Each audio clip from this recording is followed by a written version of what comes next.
Hi, church. It's a Wednesday afternoon. The rain is cleared, the sun is shining. It's a beautiful day here, and I'm here again with you in another installment of our weekly video blog where we're addressing questions that you've brought from the Sunday message. And on Sunday, we were talking about God's rest. And in that message, I mentioned the passage from Hebrews 4, verse 2, which says, "For good news came to us just as to them. But the message they heard did not benefit them because they were not united by faith with those who listened." The gospel is worthless to these people because they didn't listen. They didn't obey. They didn't share the faith of those who did listen, who did obey. So, how do we enter God's rest? What kind of faith do we need to make that happen? That's what we were talking about on Sunday, right? Is having the chance to enter God's rest. So, what kind of faith makes the gospel valuable to us so we can enter God's rest? Well, the key, I believe, is found in the last word of this verse. Here in the ESV, it says listened.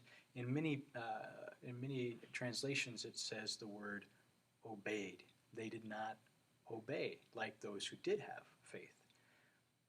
So the key here finding rest in God has everything to do with a concept that we sort of cringe at here in our winner take all culture here in the United States. It has everything to do with submission. Submission. And verse 11 in this chapter 4 here tells us that we aren't just to roll over and accept this submission from God, but we're to make every effort on our own to submit to Him. This is an active submission that we choose and that we embrace and that we love and that we run toward.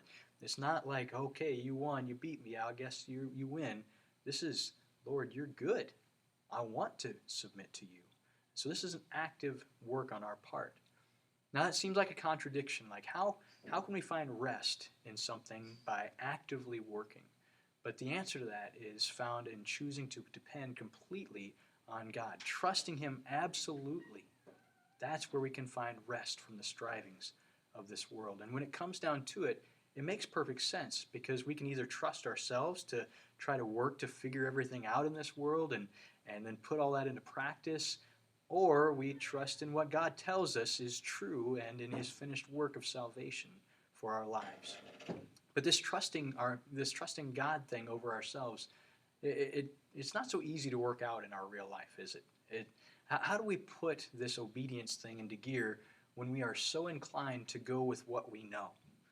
Well, first off, I want you to know that I have work to do in this area in my own life. He's still working on me. He's not done with me yet.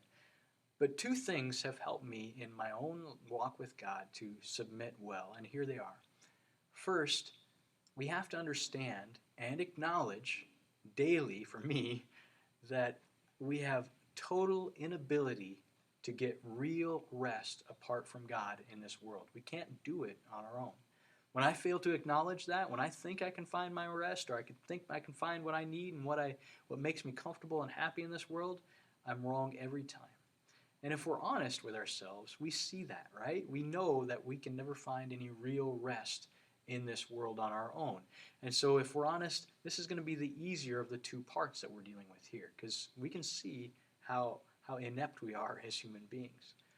But here's the next part. We also need to have total faith in the sacrifice of Jesus Christ, knowing that He is truly Lord of all. If we know that He's Lord of all, that's the kind of faith that is worthwhile to ourselves, because that is a gift from God Himself. If I can't do it, someone who is Lord of all surely can do it. And Jesus is Lord. Until next time, be a witness.